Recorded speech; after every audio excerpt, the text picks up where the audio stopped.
This is side 2 of tape 4 of a series of tapes on the history of Hawarden, Iowa, which has been prepared by Proctor W. Maynard, who is the speaker. Other tapes, earlier tapes, give the background from which I prepare these tapes, so that I will not go into that further in this tape.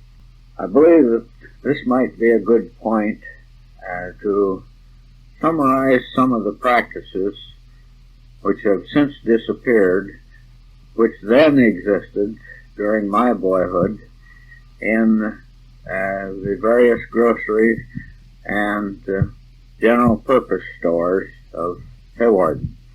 At one time or another, as a boy and as a high school student, I worked for C.M. Smith in the store building, which was originally built by my grandfather and owned by my father. I also worked for Carl Olson and for Olson and Jockheck and for Olson and Jockheck and Heinck at one time or another. And it is from that background that I speak of some of these practices. One of my first jobs was candling eggs. Most farms had chickens, and most farm housewives considered the egg money that they got for selling eggs in town as their pin money. It was a general practice for farmers to bring in crates of eggs, cases of eggs or crates of eggs, to receive credit for them, which would then be applied on the groceries that they were buying. They also brought in other produce of one sort or another. Oftentimes butter. Not every farm housewife made butter, but many housewives did. They also brought in cream and various other commodity items, sometimes garden produce of one type and another. In egg candling, those of us that did that usually worked in the basement. We had in those days, the yeast foam came in wooden boxes, maybe 6 or 8 inches wide and maybe 10 inches, 10 inches high, something like that, 4 to 6 inches deep. So the general practice was to cut a couple of holes in the wooden slide cover of the yeast foam box, put a hole for a lamp cord to come down through, and hang an electric bulb inside this, and then the egg candler would take eggs and hold them up to the light, and he could tell as the light shone through the egg whether it was a bad egg or not, or an egg that was about to go bad, and he could also tell about what the age of the egg was. We always found some bad eggs, and we found some eggs that had spots on them that indicated they were fertile and would go bad after a bit. We also sometimes found old eggs as well, where the air bubble at the end was larger than it ought to be. My hands were smaller than some, so I never got to where I could handle more than 3 eggs in each hand, a half a dozen eggs at a time. The older grown men, some of them could handle 4 eggs in each hand, 8 eggs at a time. You learned after a bit to hold the front eggs up to the light, and then to roll your fingers and to bring up the middle eggs, and finally to bring up the back eggs, and the 4th egg, if your hands were big enough to hold that much. As I say, mine never were. But I've handled many cases of eggs.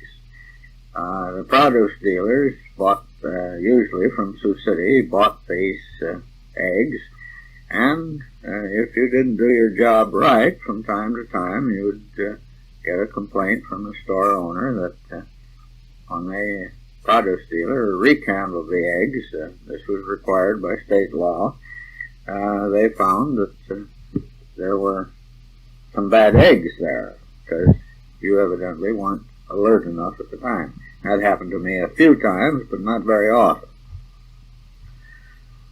Another characteristic of grocery stores of that time were banana spiders. Bananas usually came in a wood case, something like a tomato cage would be today, with some cloth around it. They were always green, and it was always necessary to keep one or two stems of bananas in the back of the store ripening while you had one up in front. It was not at all uncommon for banana stems to have in them banana spiders. Everybody called them tarantulas. They weren't tarantulas. They were very large, sometimes almost as large as a child's hand, but and really very harmless. But almost every summer, some grocer would have a banana spider on display in his window and attract quite a bit of attention. Another item that was found in stores in those days that you don't find today was what was known as the cheese safe and cutting wheel. That is, they had a cover, usually what we today would call a plastic cover. Sometimes it was glass, sometimes it was celluloid, but a cover that fitted over a round wheel, and this wheel could be turned, and there was a cutting knife, and you could cut off a wedge or a slice of cheese. It was not at all uncommon for a customer buying cheese, since cheese varied quite a lot in taste. Sometimes it was pretty strong, sometimes it was pretty weak. It was not at all uncommon for a customer who was known to the storekeeper to ask for a sample, and a very thin wedge would be cut off. Sometimes he'd be served some crackers out of the bulk cracker barrel, and he could taste it and see whether it was cheese that he liked or not. It's got to be a racket sometimes, but in most cases it was just a standard practice.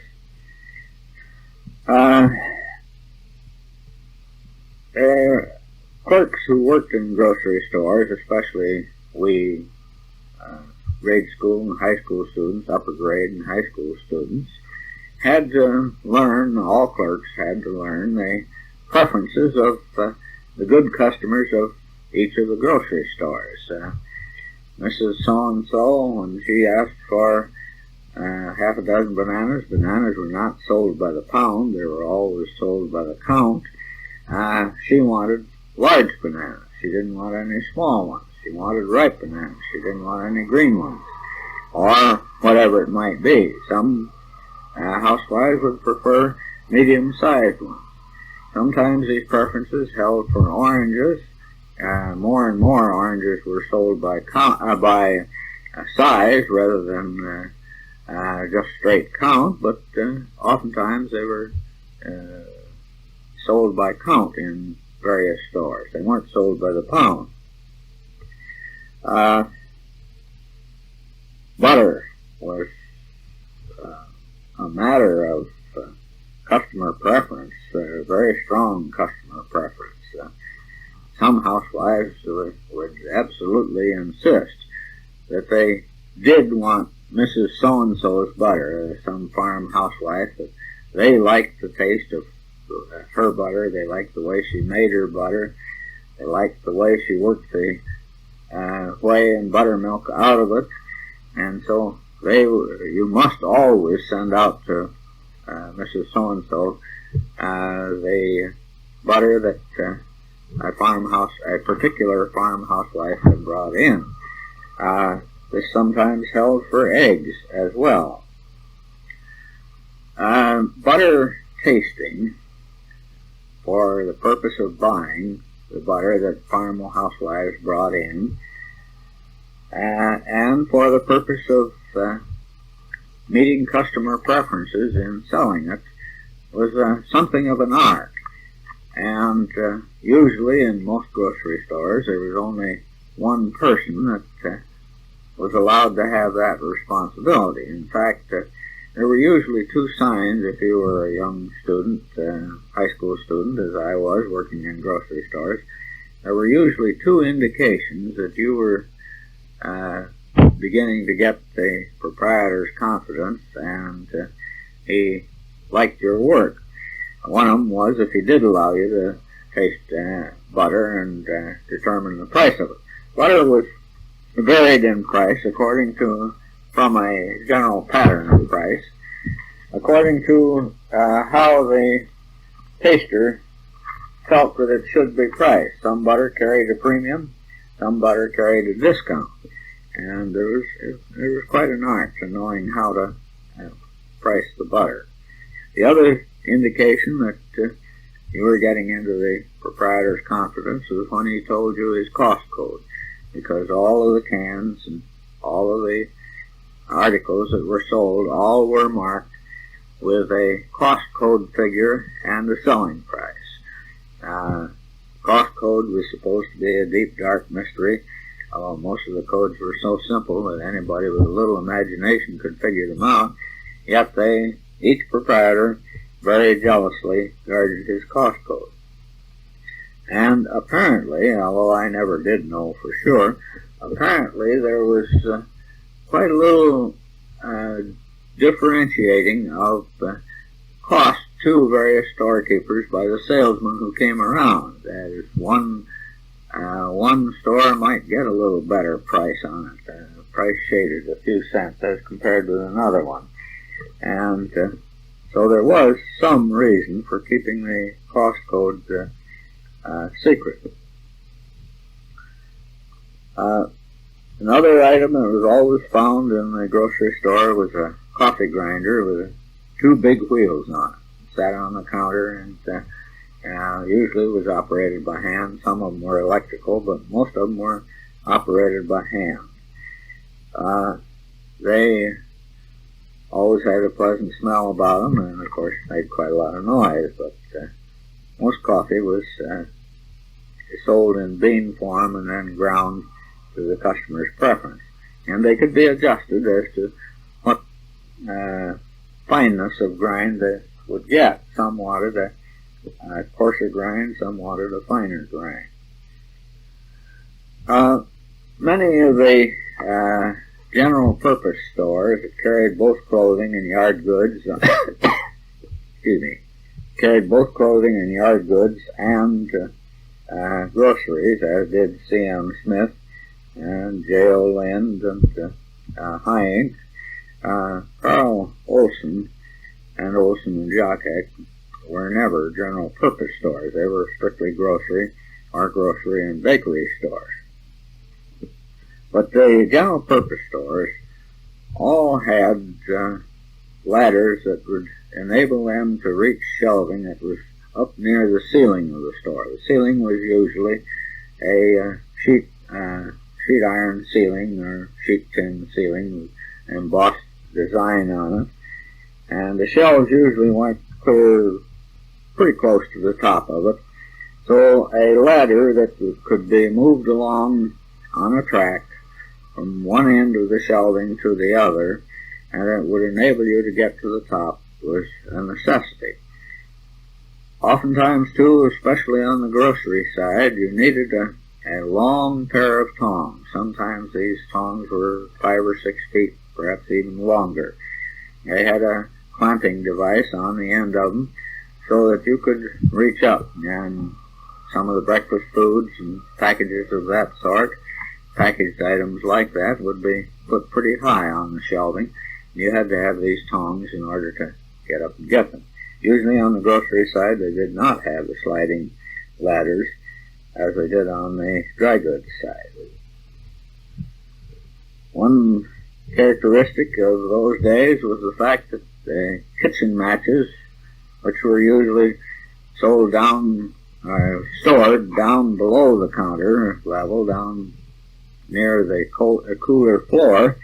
Every so often on a hot summer day, all at once there'd be a popping sound and smoke, and the kitchen matches would ignite. This was because in those days there was not the same degree of control of the kind of sulfur from which chemicals from which the heads of the kitchen matches were made, and if they got warm enough and dry enough, they were quite apt to ignite spontaneously. In fact, more than one grocery fire got started that way.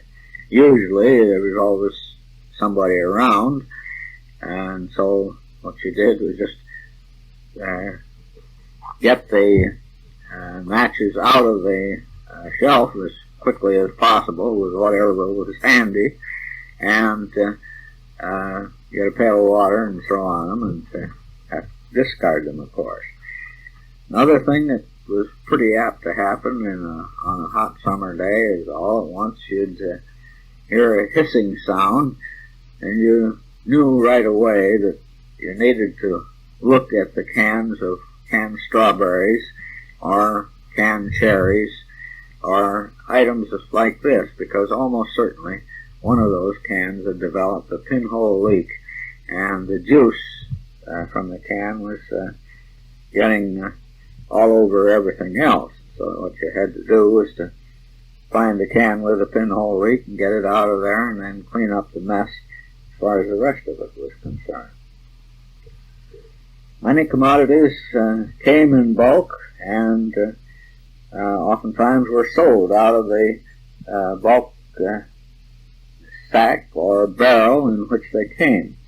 Among the commodities that came in bulk were flour. This usually came in 50-pound and 100-pound bags, and there usually were bin drawers on the counter in which somebody had to bring in a sack of flour and dump it into the bin, and then you had a scoop which you dipped out the quantity of flour that was desired on, and put it in the sack, dumped it in the sack on the scales.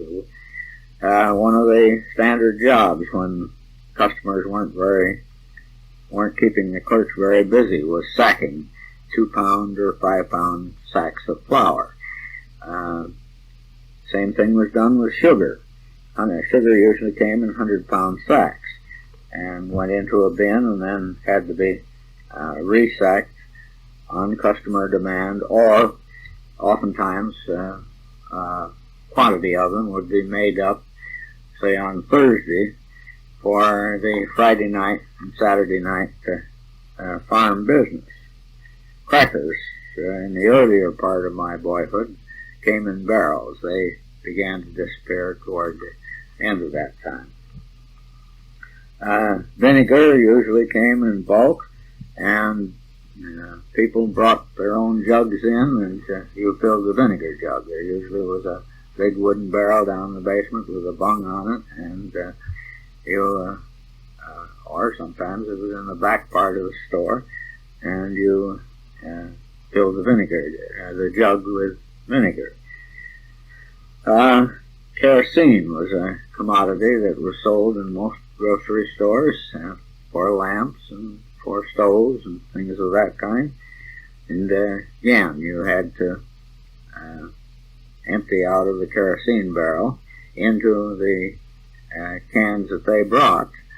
And the common cork for kerosene was a potato on the end of the pouring spout. Just why potatoes were so generally used, I'm not quite sure, except that they were cheap and readily plentiful, and about the right consistency to push onto a spout and plug it up so it wouldn't spill, and yet come out, pull off, and allow it to pour properly. I'm sure many of you, the older people, will remember these characteristics of a grocery store.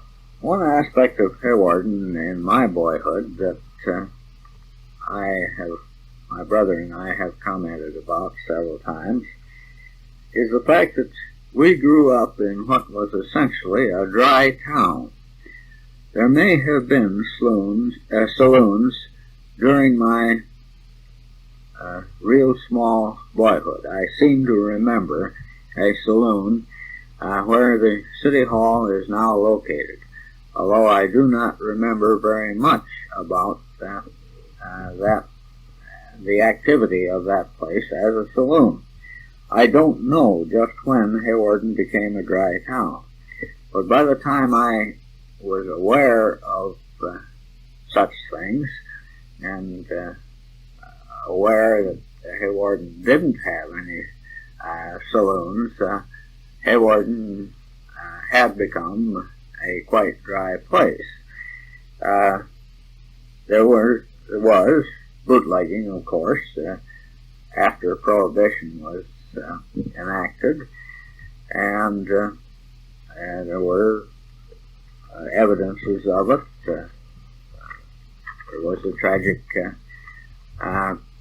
paralyzing of Harold Plank, which occurred in the early 1920s when he got some bad, he and a bunch of boys went out, got some bad bootleg liquor, and Ginger Jake it was called, and he was left paralyzed with it. He was the only son of the family, and he was their hope, and it was quite a tragedy. The creamery, after it discontinued making creamery butter, had the vats, of course, and at some point along the line, somebody bought the creamery building for those vats and turned it into a bootlegging place for a time. I was another boy, I think it was probably Harold King and I, one time went up to Oak Grove State Park, or Oak Grove, it wasn't then a state park, and found back in one of the gullies a still with a sign on it, you boys had better pull out, the revenuers are aware of you and are watching you, and the still had been wrecked. We were attracted to that gully by the smell of the mash, but it was the still coil and that part of it was gone, and it had obviously been wrecked either by the bootleggers or by the revenuers, as they call them. But I think that perhaps it was fortunate for most of us that Hawarden was a dry community. I think I benefited from the fact that there wasn't any saloon activity of that sort. I've never been a hand to go to those places, and part of it may be that I didn't grow up with much of any exposure to it. I've always thought it was one of the plus sides. This is not to say that many high school boys didn't engage in buying bootleg liquor and didn't have bootleg parties of one sort or another, because there was a good deal of that. Not a good deal, but there was some of that went on, and we all knew various stories. I think it's probably better not to name names and cite instances too much, except in a tragic case like Harold Plank. One of the things that I might comment on is John Conrad, Snobs Conrad, as everybody called him, and his steamboat, which he had on the Big Sioux River. I can't remember just when I became aware that there was a steamboat. What it was really was a large boat of about the kind that you would use on a smaller lake today, that had a steam boiler in it and a steam engine. John, or Snobs Conrad, did have a steamboat on the Sioux River for a time. He also had a camp up the Sioux River, several miles, which was known as Snog's Camp and was often rented in the summertime. And of course, this gave rise to one other tragic experience. A senior class in the late teens or early 1920s rented Snog's Camp for a senior picnic, used his boats, and one of the boats went over the dam for the Ensign Flour Mill, and 3 students were drowned. I think it was 3 girls were drowned in that. Neva Johnson, York Johnson's sister, was one. I don't remember the names of the other 2, but I do remember her name because, of course, they were neighbors of ours. Since I had mentioned senior picnics and so on, I might just mention briefly one incident that occurred in connection with my class, the class of 1923. The Catholic school had abandoned the Catholic high school some years before, and I guess maybe our class, the class of 1923, was the first one in which students that would have attended and graduated from the Catholic high school were instead graduating from the public high school. At the same time, Father Bradley, who had for many years been the priest in the Catholic Church, had retired, and a new priest had come in. I think I am correct, although I haven't verified this in any way, that this new priest was a young man who had grown up in Ireland and had much of the old country point of view about the relationship, especially the Irish point of view, about the relationship between Catholics and Protestants. The senior class banquet was almost of necessity held in the basement of the Associated Church, and the banquet was to be put on by some of the ladies of the Associated Church, probably the Ladies' Aid. They were, of course, going to make a profit out of it. This young priest became very much concerned about the fact that his Catholic parishioners were attending a function that was making a profit for a Protestant church. In Ireland, that probably would be a perfectly understandable point of view. It caused quite a commotion in Hawarden because we hadn't had that kind of relationship between Catholics and Protestants. I don't remember just how the problem was eventually solved. My father was on the school board, and I remember that he and John Dalton and a number of others discussed the situation back and forth, trying to work out some kind of a compromise so that Isabel Dalton and the other students, there weren't any large number of them, but there were several students, could attend the class banquet. As I recall it, some did and some did not.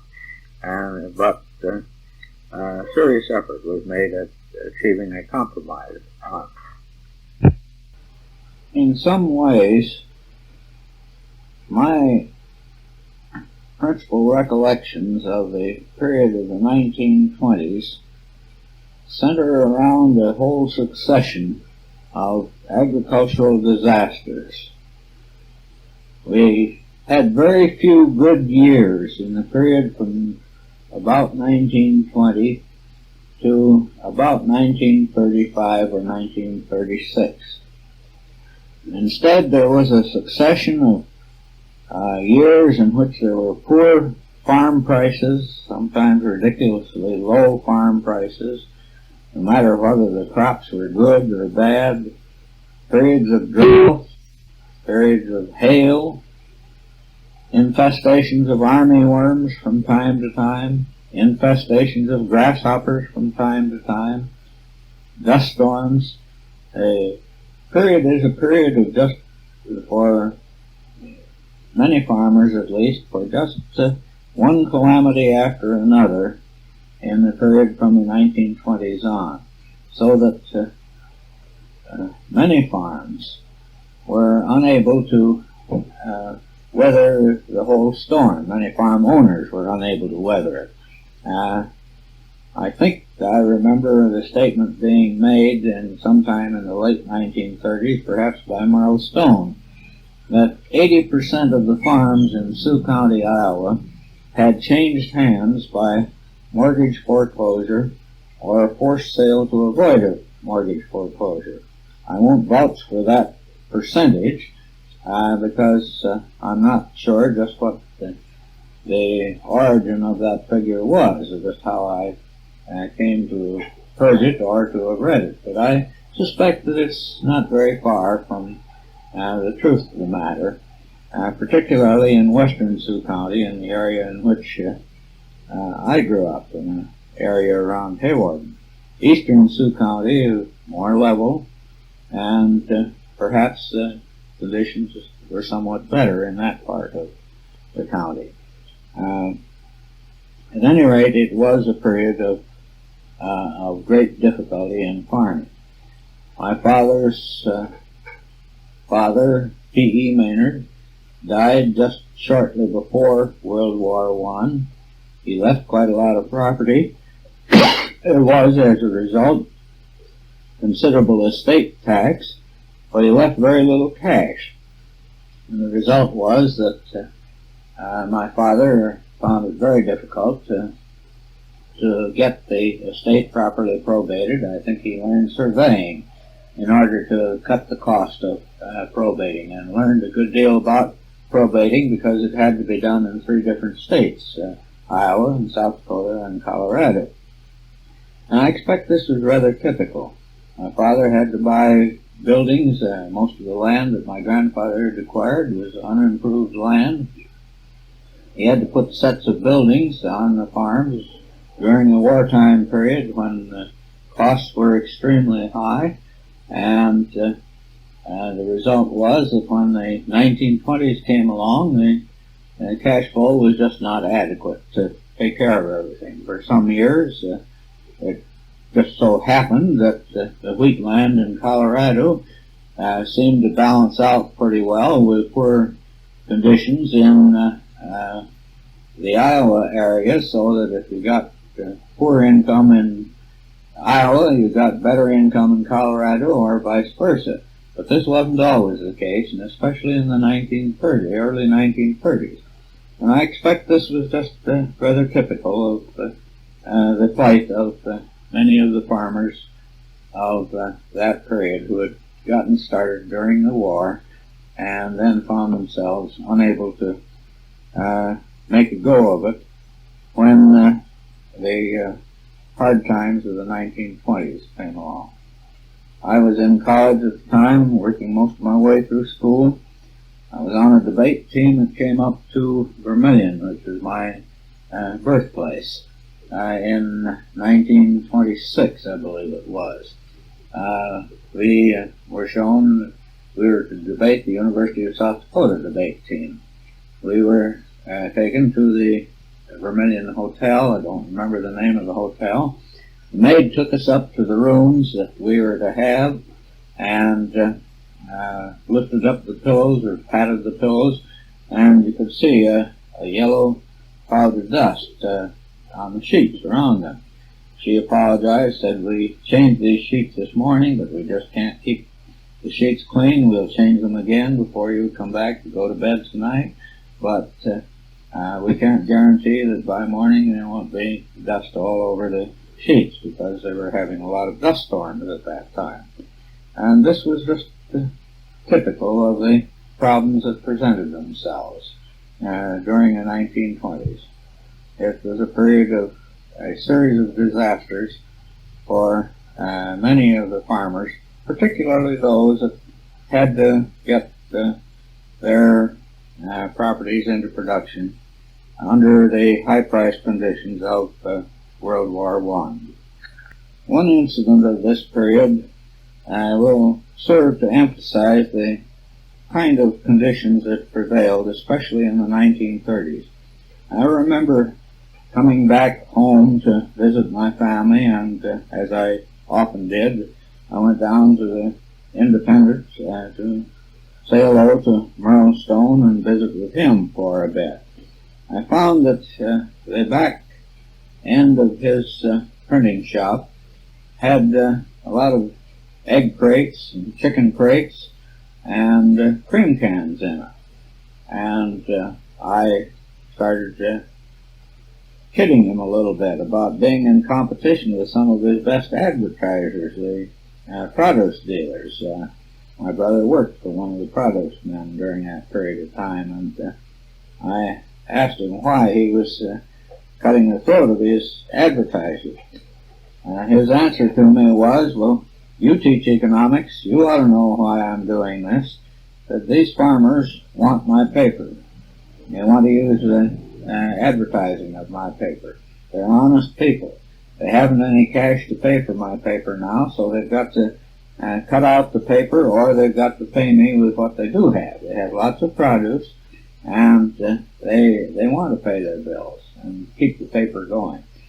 So I've made a deal with Paul Harding and the Schuster brothers that I'll accept the produce that these farmers bring in, and then we'll split with the produce dealers the profit that would be made. I'll take part of it, and they'll take part of it.